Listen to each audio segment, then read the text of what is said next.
definitely a lot of emotions and thoughts that flow through my mind. I think that everything for me is so fresh that I don't know what I need and what I'm going to do. I didn't know how I was going to get through this year. And so, I first thank God because I was just telling Mr. Ed, like, I went through a lot internally. A lot of what I went through, I relied on my dad for. But I know that when the time comes and the opportunity is right for me to make those decisions, obviously I've always had a home in Indy, so it could potentially be a home for me again. But I think it's specifically for me, I got to be selfish about that process.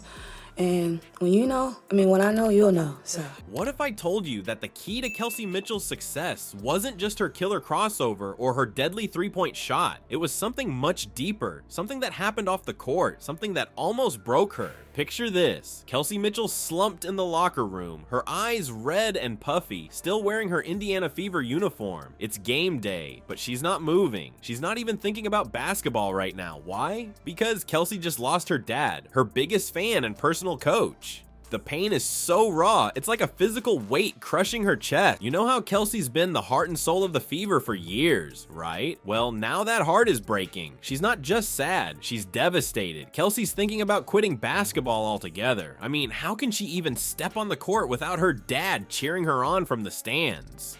But I think the personal goals is figure out how I can be better as a player, figure out what I need to do to help a team, whatever team that is, and then from there, be the best I can be. And not having that voice, not having that sense of connection physically, indoor, psychologically, mentally, etc.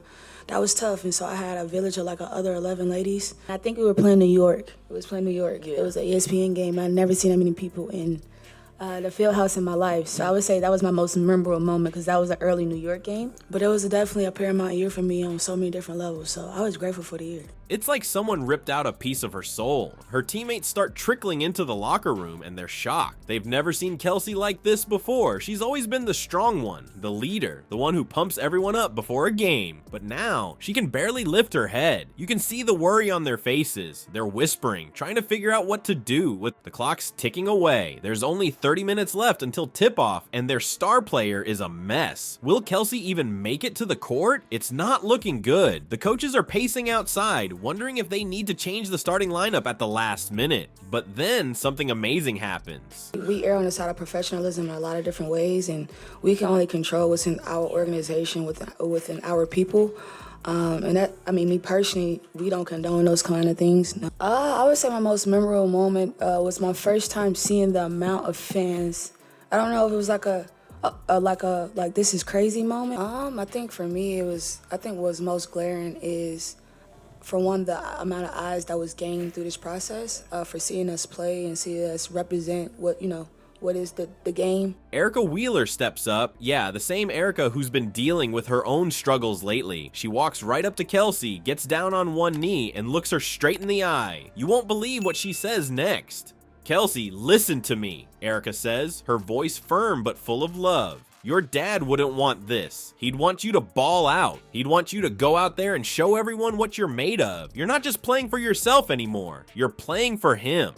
It's like those words flip a switch in Kelsey. She wipes her tears with the back of her hand and takes a deep breath. You can almost see the strength flowing back into her body. Slowly, she stands up. Her teammates gather around her, offering hugs and words of encouragement. Kelsey looks at the clock. There's still time. She grabs her shoes and starts lacing them up. The determination in her eyes is back.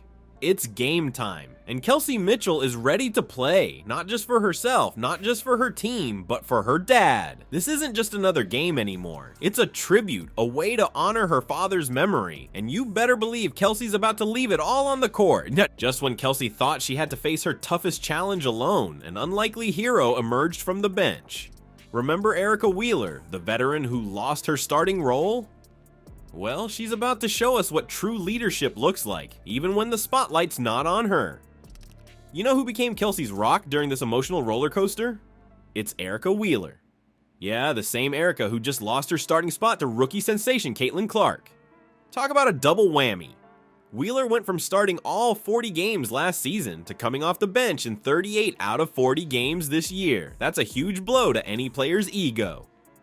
But here's where things get wild. Instead of sulking or complaining, Wheeler's doing something totally unexpected. She's become the team's biggest cheerleader. I'm talking louder than the fans, louder than the coaches. During timeouts, she's the first one up, clapping and shouting encouragement. And Kelsey? Wheeler's all over her, pumping her up before every play. We're seeing a whole new side of Wheeler here. She's not just a player anymore. She's like the big sister of the entire team. She's taken Kelsey under her wing, showing her how to channel that grief into something powerful on the court. It's like watching a masterclass in leadership and emotional support. But here's the million-dollar question. Can Wheeler keep this crazy positive energy going when she's barely getting any playing time? I mean, most players would be bitter, right? They'd be sulking on the bench, maybe even causing drama in the locker room. But not Wheeler. She's out there redefining what it means to be a team player. In her exit interview, Wheeler dropped some real wisdom. She said, "I just try to help where I can help." It's like she's taken on this whole new role, and she's owning it. She's not just thinking about her stats or her minutes anymore. She's thinking about the team, about Kelsey, about leaving a legacy. And get this, Wheeler's coach is blown away. He said he has an enormous amount of respect for her professionalism and praised her leadership in the locker room and on the bench. That's huge coming from a coach, especially when a player's role has changed so drastically. So who became Kelsey's unexpected hero during her darkest times? It's Erica Wheeler, hands down. She's not just playing basketball anymore. She's teaching us all a lesson in what it means to be part of a team, to be part of a family. Wheeler summed it up perfectly when she said, "The ones that came before me, that taught me the way, you would be disappointed if I didn't." She's paying it forward, and in the process, she's helping Kelsey heal and grow stronger. This isn't just about basketball anymore. It's about family, about lifting each other up when times get tough. And Erica Wheeler? She's the glue holding this family together, one cheer at a time.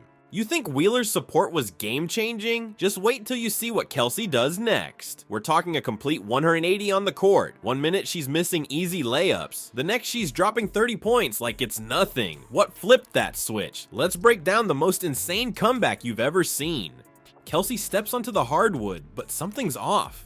Her eyes are distant, her movements mechanical. It's like she's there, but not really there. You know what I mean?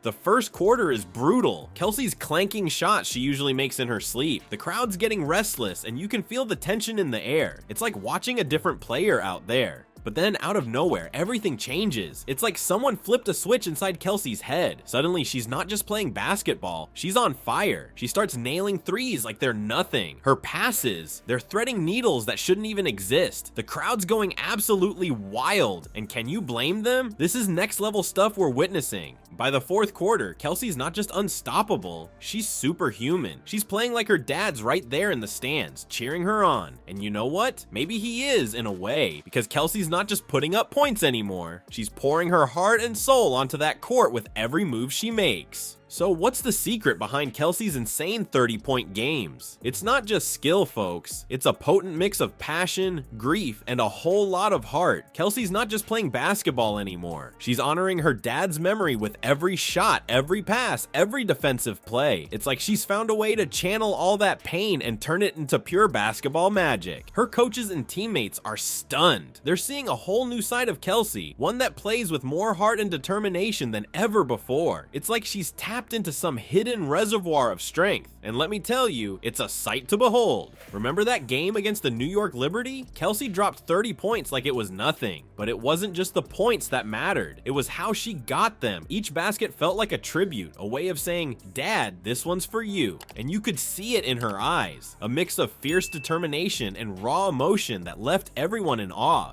Kelsey's not just transformed as a player, she's evolved into something more, a living testament to the power of resilience. She's taken her darkest moment and turned it into fuel for greatness. Every game now feels like a chapter in an epic comeback story, with Kelsey as the unstoppable hero. So the next time you see Kelsey Mitchell light up the scoreboard, remember this: you're not just watching an incredible athlete, you're witnessing a daughter's love, a player's passion, and a warrior's spirit all rolled into one. And trust me, this is just the beginning of Kelsey's incredible journey. You thought Kelsey's comeback was impressive? Wait till you hear about the fever that swept through the entire Indiana team. We're talking rookies playing like vets, veterans reaching new heights, and a franchise flipping the script on years of disappointment.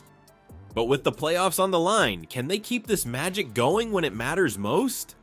Let's talk about something insane. The Fever haven't even sniffed the playoffs since 2015. That's nearly a decade of disappointment. But suddenly, they're right in the thick of it. It's like the whole team caught Kelsey's fire and decided to burn down the WNBA. Kelsey's leading the charge, no doubt. She's embraced her role as the team's leader, and it shows on the court. But here's the crazy part. It's not just her. The entire squad is stepping up in ways nobody saw coming. Rookies are playing like they've been in the league for years. Veterans are reaching new levels we didn't even know they had. It's like watching a completely different team.